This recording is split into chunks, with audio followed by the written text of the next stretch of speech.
నెల్లూరులో శ్రీ వాసవి కన్యకాపరమేశ్వరి అమ్మవారు మొత్తంగా బంగారు నగలు ఏవైతే ఉన్నాయో బంగారు నగలతో స్వర్ణ శోభితంగా అద్భుతంగా కనిపిస్తూ ఉన్నారు. రెండు కళ్ళు చాలా అంటే నమ్మలేము, అంత అద్భుతంగా ఉన్నారు, దేదీప్యమానంగా వెలిగిపోతున్నారని చెప్పొచ్చు.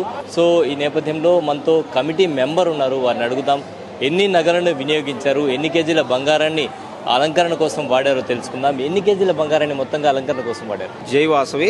ఈరోజు వాసవి కన్యకా పరమేశ్వరి అమ్మవారు సోనస్పేటలో వెలిసి ఉన్నారు.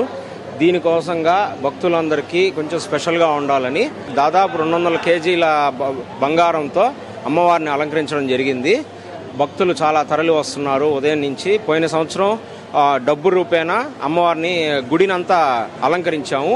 ఈసారి ఇంకొంచెం స్పెషల్గా ఉండడానికి బంగారంతో